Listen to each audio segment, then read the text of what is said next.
The invitation arrived on embossed cardstock, the kind that screamed expensive and important.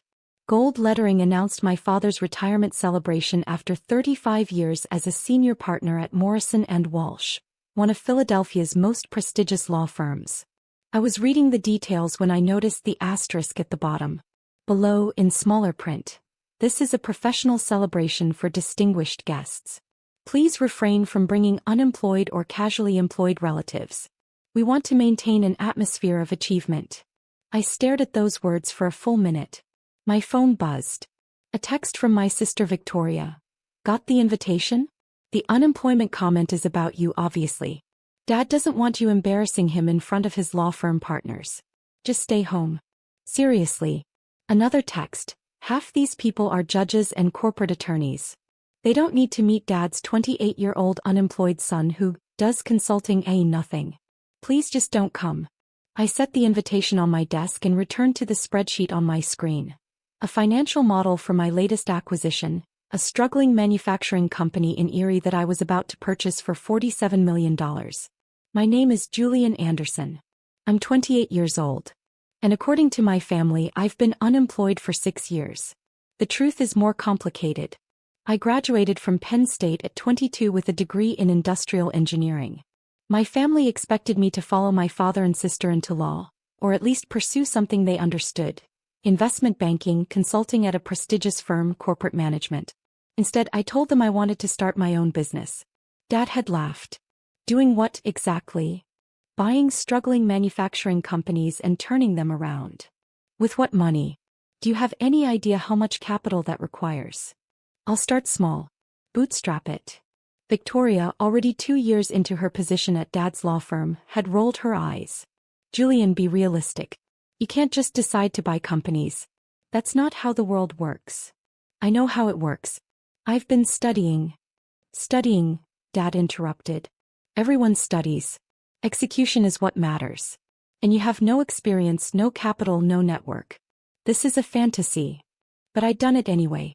I started with $50,000 saved from internships and a college fund my grandmother left me. I found a tiny machine shop in Reading, 12 employees, outdated equipment, on the verge of bankruptcy. The owner was desperate. I bought it for $35,000, spent the rest modernizing their most critical equipment, and personally worked the floor for 6 months learning every aspect of the operation.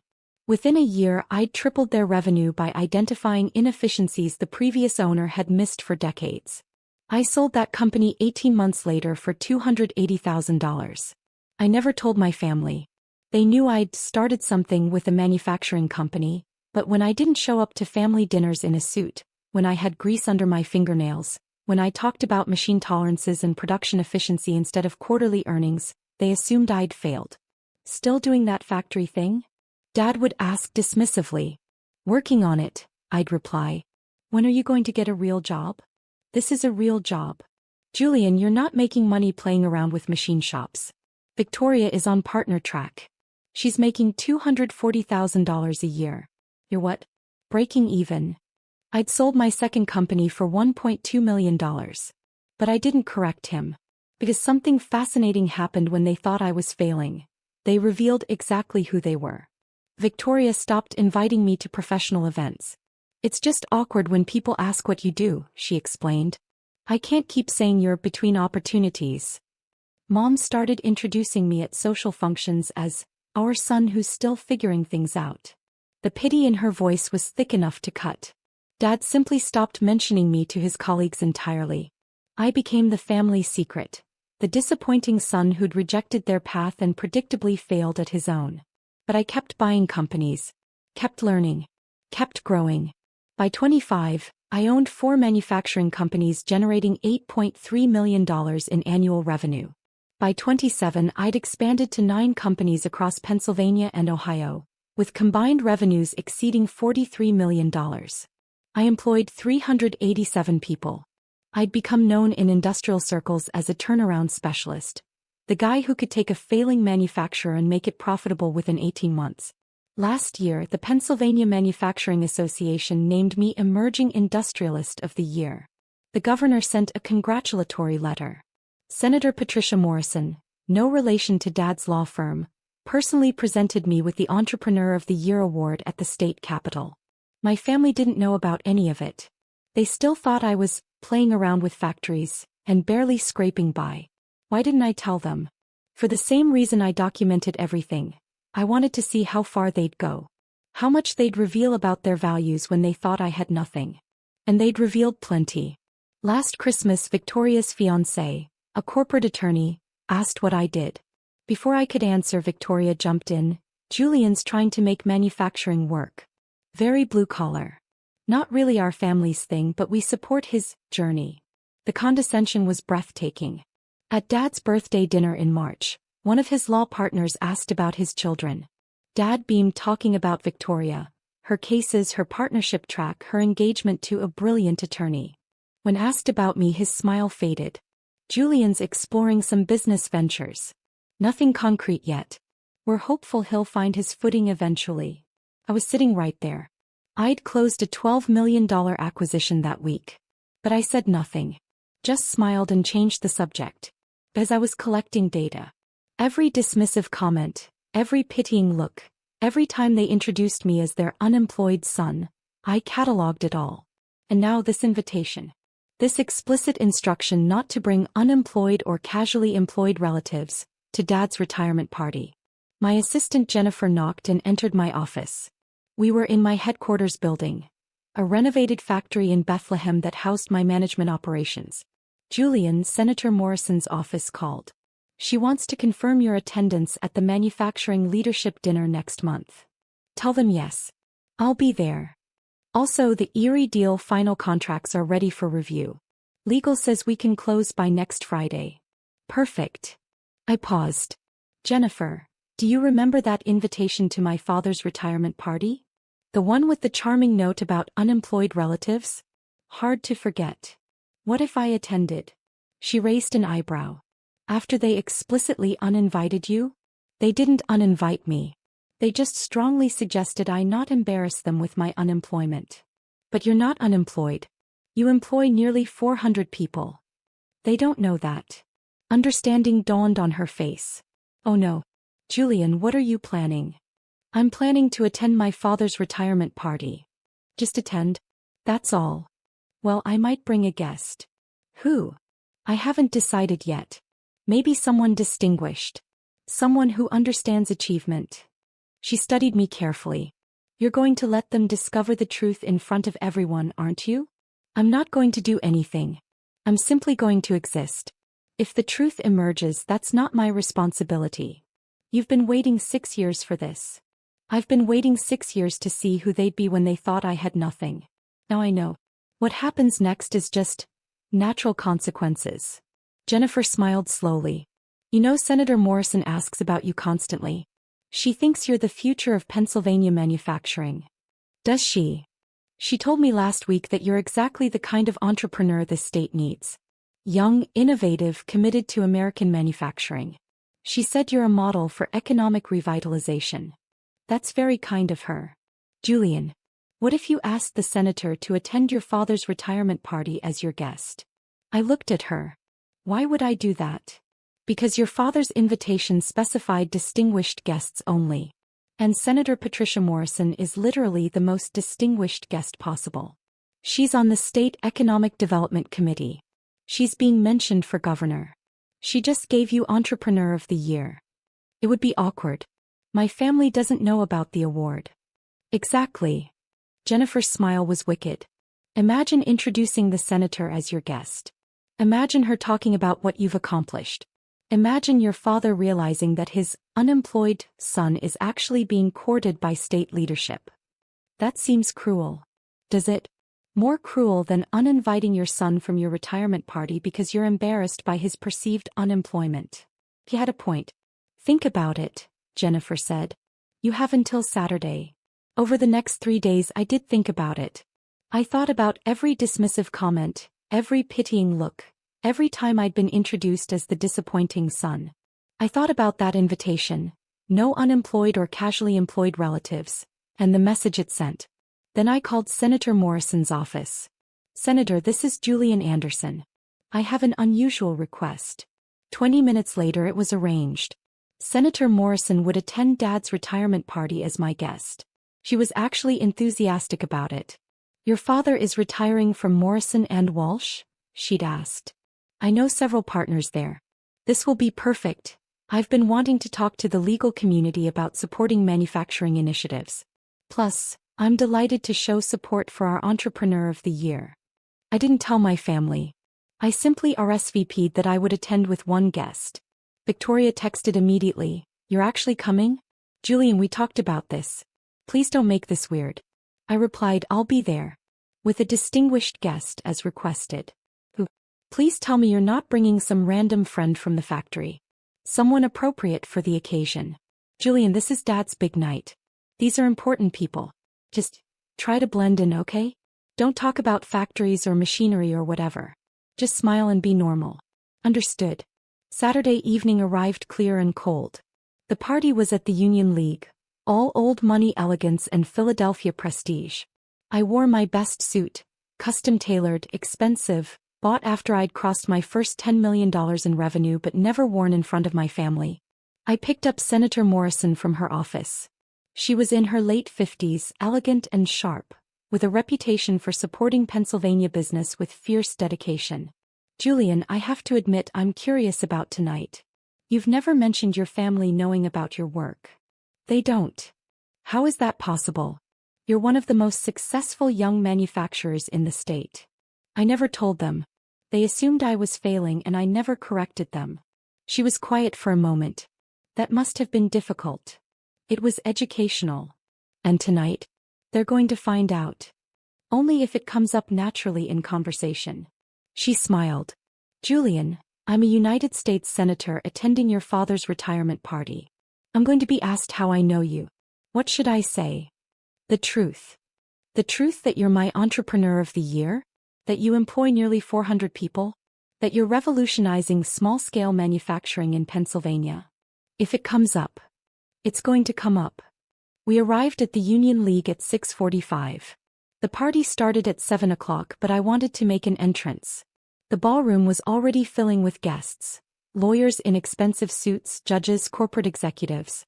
Dad was near the entrance, greeting people with Mom beside him. Victoria was networking aggressively, her attorney fiancé Marcus at her side. I watched them for a moment before entering. This was their world, polished, prestigious, all surface and status. Then I walked in with Senator Morrison. The first person to notice was the event coordinator, who clearly recognized the senator. His eyes widened and he immediately approached. "Senator Morrison, this is an unexpected honor. We had no idea you'd be attending." The senator smiled graciously. "I'm here as Julian's guest. He invited me and I couldn't refuse. Julian is one of Pennsylvania's most promising young leaders." The coordinator looked at me blankly. "Julian. Julian Anderson. The guest of honor's son." Recognition and confusion fought on his face. "Mr. Anderson's son? I didn't realize you knew each other." "Julian received my Entrepreneur of the Year award last month," the senator said warmly. "We've worked together on several manufacturing initiatives. He's doing remarkable work." The coordinator's confusion deepened, but he led us into the ballroom. Heads turned as we entered. Senator Morrison was recognizable and people were clearly trying to figure out who she was with and why. Dad saw us from across the room. I watched his face cycle through emotions. Recognition of me, confusion about my suit, shock at seeing the senator, complete bafflement about us being together. He excused himself from his conversation and walked over quickly. "Julian." His voice was strained. "You came. Of course. It's your retirement party. And you brought." He stared at Senator Morrison. "Senator Patricia Morrison," I said. "Senator, this is my father, David Anderson." Dad's professional instincts kicked in. He extended his hand. "Senator Morrison, I had no idea you knew my son. David, congratulations on your retirement. Julian has told me wonderful things about your career." She shook his hand warmly. "And yes, Julian and I have worked together quite extensively. He's one of my favorite success stories." "Success stories?" Dad's voice cracked slightly. "Didn't he tell you? Last month I presented him with Pennsylvania's Entrepreneur of the Year award at the state capitol." His work in manufacturing revitalization is exactly the kind of economic development our state needs. Dad looked at me like I'd grown a second head. Entrepreneur of the Year? It was a small ceremony, I said mildly. Small. The senator laughed. The governor attended, David. It was quite a significant honor. Mom had materialized beside Dad, her face a mask of confusion. I'm sorry, I think there's been some mistake. Julian he isn't. Employed? The senator finished gently. Oh, I understand. Julian mentioned his family thinks he's unemployed. I found that quite amusing, given that he's one of the largest employers in the Pennsylvania manufacturing sector. The blood drained from Mom's face. Victoria appeared, Marcus in tow. She took one look at the senator and her eyes went wide. Senator Morrison? What are you doing here? I'm Victoria Anderson, my sister said, extending her hand with her professional smile. I'm a corporate attorney at Morrison & Walsh. It's an honor to meet you. Ah yes, Julian's sister. He's mentioned you. The senator's tone was polite but cool. I'm here as Julian's guest. He's been too modest about his accomplishments, so I thought I'd attend and set the record straight. Accomplishments? Victoria's smile was strained. Julian, what is she talking about? Before I could answer, one of Dad's senior partners approached. Thomas Morrison, a named partner at the firm. Patricia. I didn't know you'd be here. Senator Morrison brightened. Tom. Yes, I'm here supporting Julian Anderson. You know him, I assume? David's son. Thomas Morrison looked at me, clearly not knowing me at all. Of course. David's son. How do you two know each other? Julian is my most recent Entrepreneur of the Year, the senator said. He's revolutionizing small-scale manufacturing in Pennsylvania. 9 companies, nearly 400 employees, over $40 million in annual revenue. Tom, you should talk to him about his work. It's exactly the kind of economic development story Pennsylvania needs. Thomas Morrison's eyebrows shot up. 9 companies. David, you never mentioned your son was running a manufacturing empire. Dad's mouth opened and closed soundlessly. Oh, didn't you know? The senator's voice held a note of surprise that sounded genuine but probably wasn't. Julian's been quite successful. The Pennsylvania Manufacturing Association honored him last year as Emerging Industrialist of the Year. This year, I had the pleasure of giving him the state's highest entrepreneurial honor. More people were gathering now, drawn by the presence of a U.S. senator. Several of Dad's law partners, 2 judges, a handful of corporate executives. All listening. Victoria found her voice. Julian, is this some kind of joke? No joke, I said quietly. I've been running my companies for 6 years.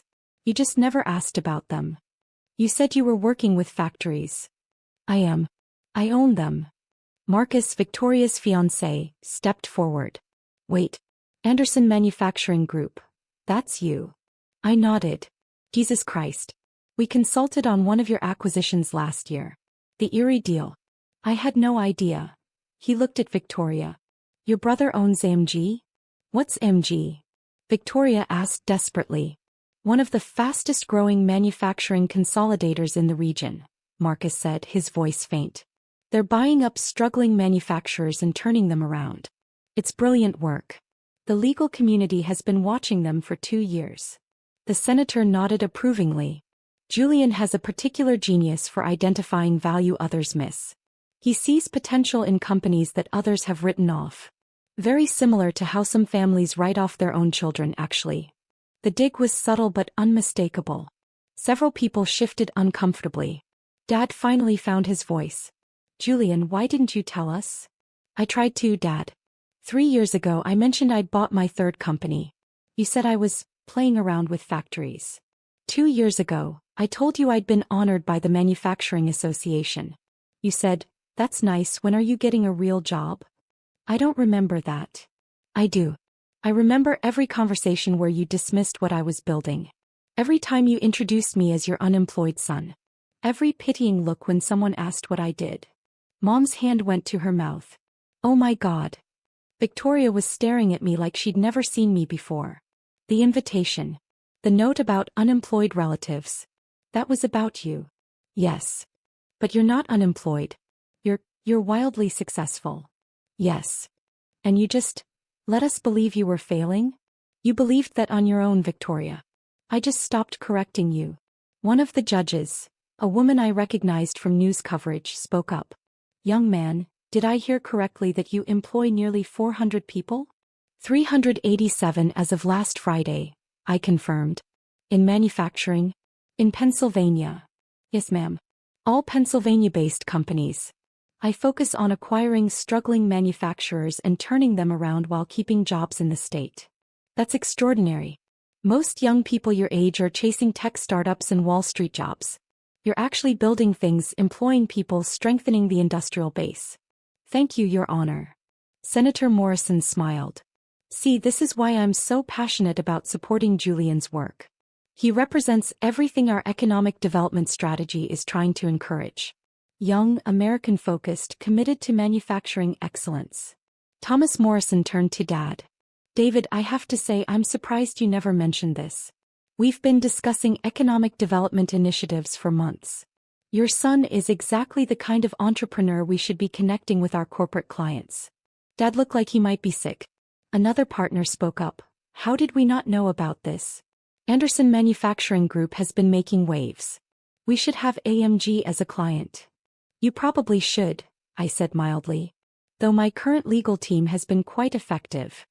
Marcus spoke carefully. Julian, when we consulted on your Erie acquisition, the partner running that deal talked about the client like they were some kind of genius.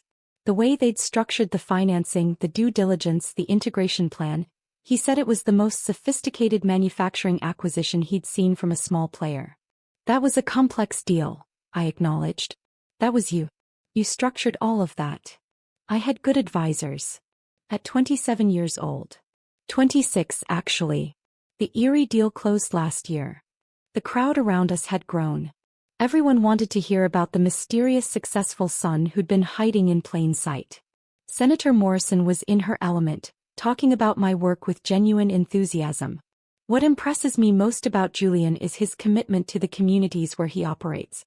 He doesn't just buy companies and strip them for parts. He invests in them. Modernizes equipment. Trains workers. Last year his company spent $2.3 million on workforce development programs.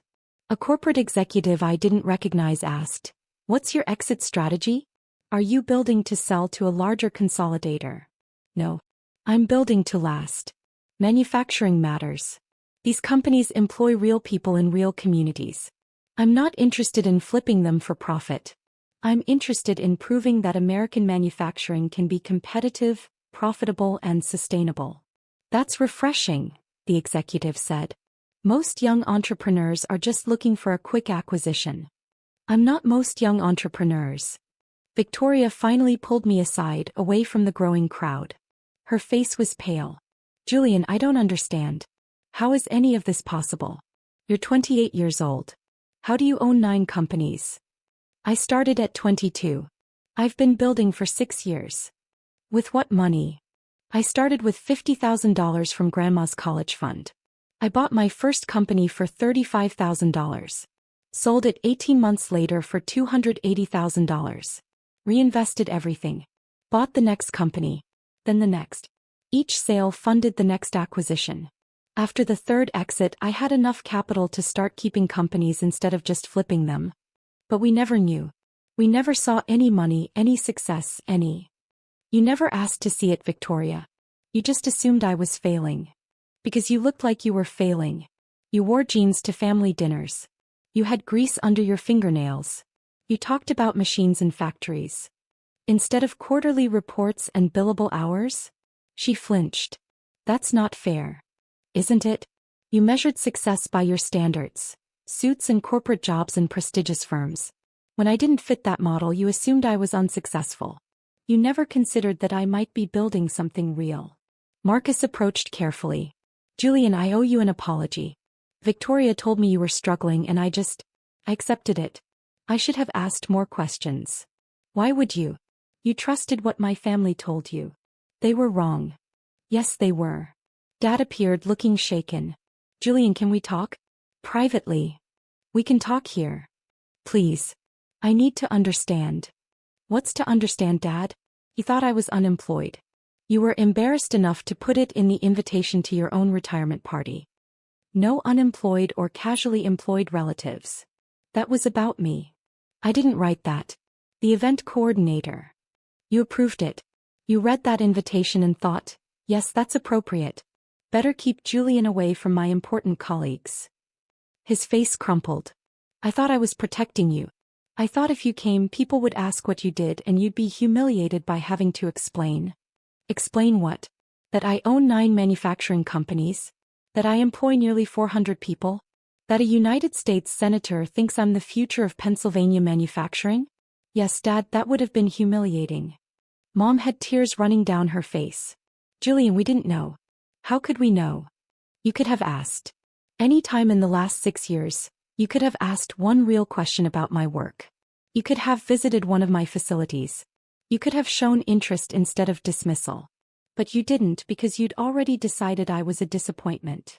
Victoria's voice was small. We're so sorry. Are you sorry for dismissing me? Or sorry that you were wrong about me? She had no answer. The party continued around us, but our small family drama had become the center of attention. Senator Morrison was holding court near the bar, talking about manufacturing policy with several of Dad's partners. Periodically she'd gesture toward me and I'd catch phrases like remarkable young man, and exactly the kind of leadership we need. Thomas Morrison approached our family circle. David, I hope you don't mind, but I've been talking with the senator about Julian's work. We'd very much like to have Anderson Manufacturing Group as a client. Would you be open to a meeting next week, Julian? Before I could answer, Dad spoke. Julian already has legal representation. I'm aware. But given the family connection, I thought. No, I said firmly. My current legal team has served me well. I see no reason to change. But we're one of the premier corporate firms in the state. Your father's firm. Yes, my father's firm. The firm where my father never mentioned me because he was embarrassed by my unemployment. I think I'll stick with the lawyers who valued my work before they knew my last name. Thomas looked uncomfortable. Of course. I understand. After he left, Dad turned to me with desperate eyes. Julian, please. We made a mistake. Let us make it right. How? By giving me what I never needed. Your approval now that I've proven successful by your standards. Dad, I didn't build my companies for you. I built them because I love this work. Because I believe in American manufacturing. Because I wanted to prove that you could succeed without following the traditional path. And you did prove that. You proved it spectacularly. But you never saw it. You were so convinced your path was the only path that you couldn't see success when it was right in front of you. Victoria spoke quietly. What do you want from us, Julian? Tell us how to fix this. I looked at my sister, brilliant, accomplished, and so certain that her version of success was the only version that mattered. I want you to understand that you didn't fail to notice my success. You actively dismissed it. Every time I tried to share something about my work, you changed the subject or made a joke or pitted me. You didn't just overlook my achievements. You invalidated them because they didn't match your expectations. We'll do better, Mom said desperately. We'll learn about your companies, we'll visit your facilities, will you? Or will you just feel embarrassed that your unemployed son turned out to be successful, and now you have to recalibrate your narrative? The question hung in the air. Senator Morrison appeared at my elbow. Julian, I hate to interrupt, but Judge Chen would like to meet you. She's very interested in your workforce development programs. Of course, Senator. I turned to my family. Excuse me. I have networking to do. With distinguished guests. I walked away, leaving them standing in their broken assumptions. The rest of the evening was surreal. I spent 2 hours talking with judges, attorneys, and executives, all of whom were fascinated by my work and impressed by my success. Several offered opportunities, partnerships, investments, advisory roles. My family watched from a distance, clearly unsure how to approach me. Around 9 p.m., Dad's retirement toast began. Thomas Morrison spoke about Dad's career, his contributions to the firm, his dedication to his work. Then he added something unscripted. David has always been a man who valued success and achievement. Tonight we've discovered that those values run in his family, perhaps in unexpected ways. His son Julian is proof that success comes in many forms. While David was building legal precedents, Julian was building companies. While David was winning cases, Julian was winning awards. Different paths but the same excellence. It was generous. More generous than Dad deserved. But it also highlighted the irony. Dad's retirement party had become, in part, about his son's unexpected success. After the toast, Victoria found me again. Julian, can we please talk? Really talk. About what? About everything. About how we failed you. About how we can move forward. I studied her face. She looked genuinely stricken, genuinely sorry. Victoria, I don't know if we can move forward. Not immediately. You spent 6 years treating me like a failure. That doesn't erase with one conversation. I know. But we have to start somewhere. Then start by understanding something. I didn't hide my success to punish you. I built it quietly because I wanted to see who you'd be when you thought I had nothing. And you showed me. You showed me that your respect was conditional. Your pride was transactional. You loved the idea of me more than you loved the reality of me. Tears were running down her face now. That's not true. We love you. Do you? Or do you love successful me? Because for 6 years, you didn't love struggling me very much. That's not, we always loved you, You just what? Wished I was different? Wished I'd followed your path? Wished I was less embarrassing? She couldn't answer. Marcus spoke carefully. Julian, for what it's worth, I think what you've built is incredible. Not just the companies but the way you've built them. With integrity and commitment. That takes character. Thank you. And I'm sorry I didn't see it sooner.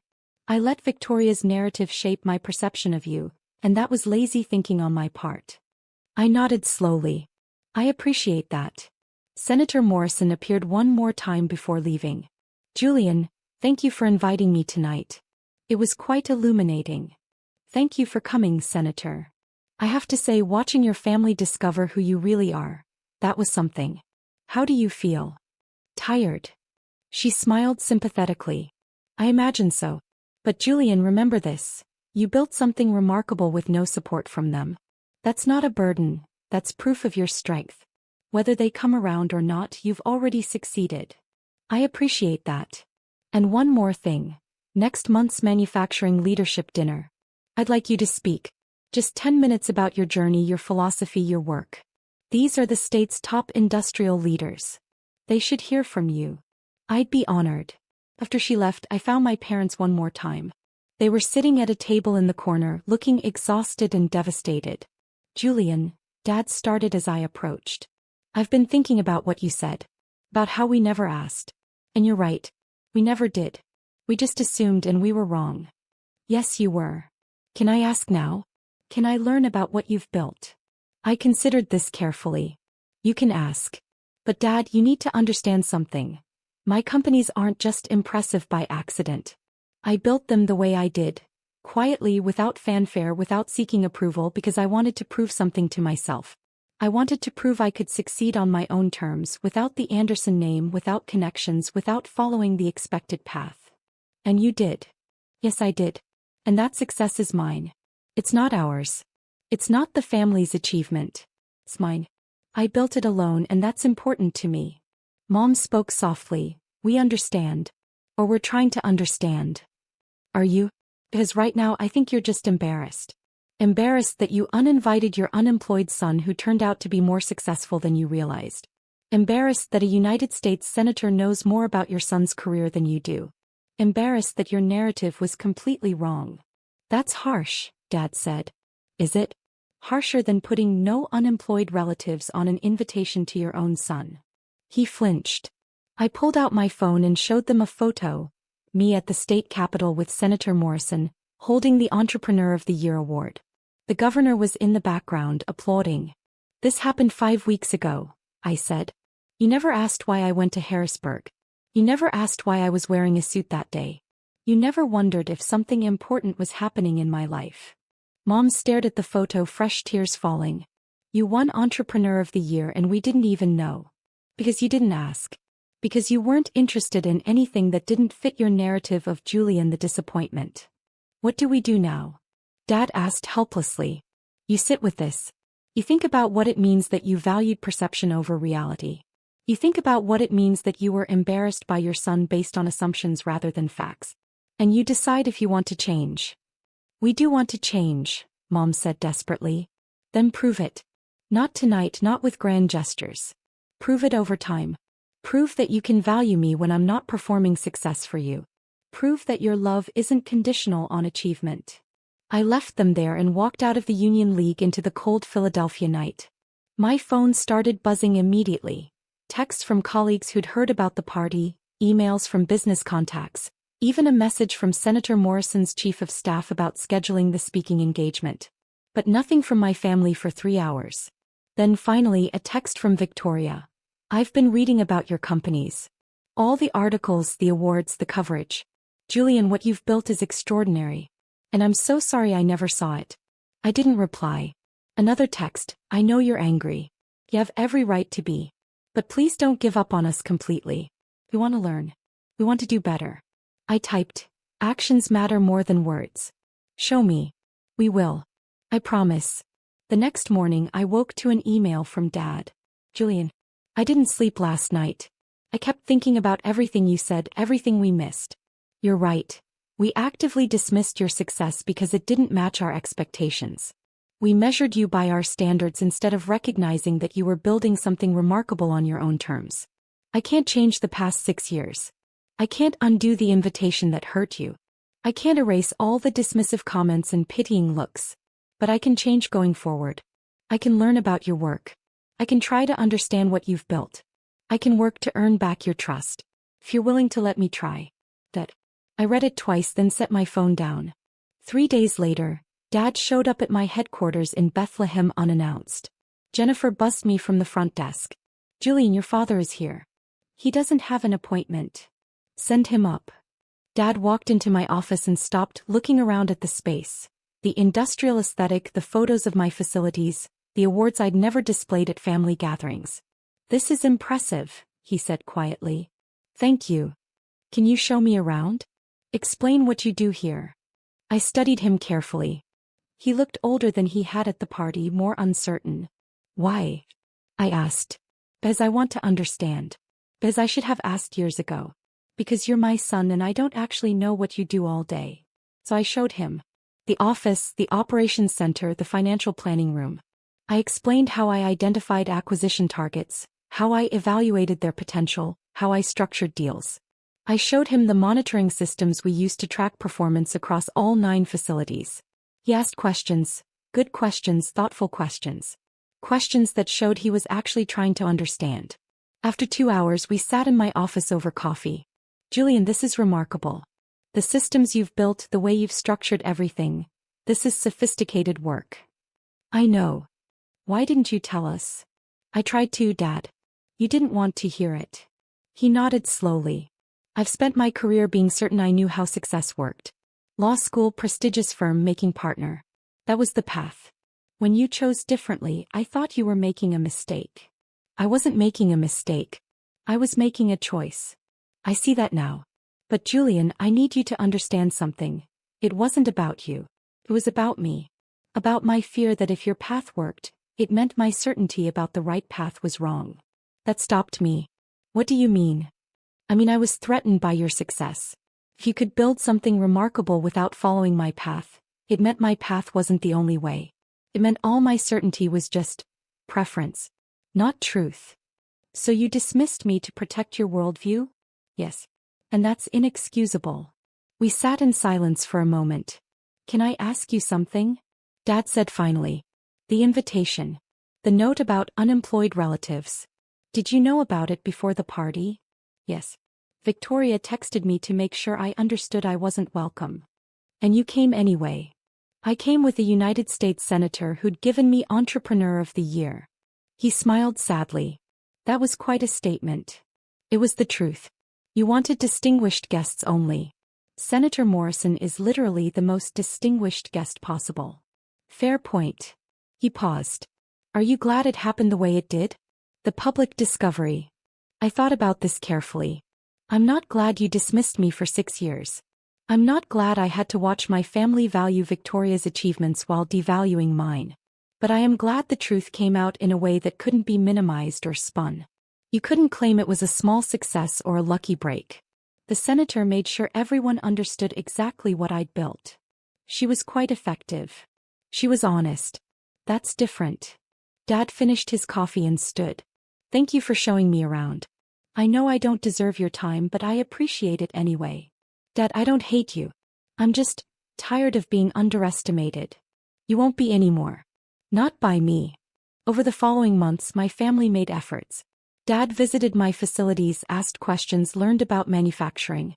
Mom attended a workforce development graduation ceremony at one of my companies.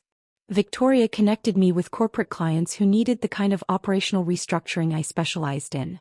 They were trying. But the relationship was different now. There was a distance, a carefulness. They'd seen who they were when they thought I had nothing, and I'd seen it too. That knowledge couldn't be erased. 6 months after Dad's retirement party, I was having dinner with Victoria and Marcus. She'd been reading everything she could find about my work, trying to understand what she'd missed. Julian, can I ask you something? Why manufacturing?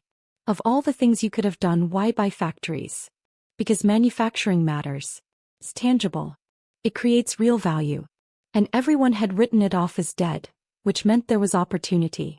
I could buy struggling companies cheaply, fix what was broken, and prove that American manufacturing could still be competitive. And you were right. So far. What's next? More acquisitions. Some. But I'm also looking at vertical integration. If I own companies at different points in the supply chain, I can reduce costs and improve quality. Marcus leaned forward. That's brilliant. Most people wouldn't think at that scale. Most people were trained to think inside existing structures. I didn't have that training, so I thought differently. Victoria smiled. You mean you didn't go to law school? Exactly. Do you resent us? She asked suddenly. For pushing you toward law, for dismissing you when you chose differently? I did resent you. For a long time. But now I'm just grateful in a strange way. If you'd supported me from the beginning, I might have sought your approval instead of building something independently. Your dismissal forced me to prove myself to myself, not to you. That's a generous way to frame it. It's honest. You gave me a gift, you just didn't mean to. She was quiet for a moment. I've been thinking about the invitation. The note about unemployed relatives. Every time I remember it, I feel sick. Don't. It taught me who you were when you thought I had nothing. That's valuable information. And now? Who are we now? You're trying. That's something. But Victoria, you need to understand, I don't need you to be proud of me now. I needed you to respect me then. The fact that you're proud now that you know I'm successful, that's about you, not me. She nodded, tears in her eyes. You're right. And I'm sorry. I know. A year after the retirement party, Senator Morrison invited me to speak at the State Economic Development Summit. The governor was there along with business leaders from across Pennsylvania. My family attended, all of them. They sat in the audience as I spoke about building sustainable manufacturing, about the importance of investing in people and communities, about proving that American industry could compete globally. After my speech, the governor approached me personally. Mr. Anderson, I've been following your work. We'd like to discuss some policy initiatives around manufacturing revitalization. Would you be interested in serving on an advisory committee? I'd be honored, Governor. I saw my father watching from across the room, pride and regret both visible on his face. After the event, we had dinner. Me, my parents, Victoria, and Marcus. It was easier now, more comfortable. They asked real questions. They listened to my answers. They treated my work with the respect it deserved. But I never forgot who they'd been when they thought I had nothing. That night as I drove home alone, I thought about the journey. 6 years of being dismissed. 6 years of building in silence. 6 years of watching my family reveal who they really were. And then one night, one retirement party, when everything changed. People asked if I'd planned it. If I'd orchestrated the public revelation. The truth was simpler. I'd just lived my life. Built my companies. Won my awards. The retirement party was going to happen regardless.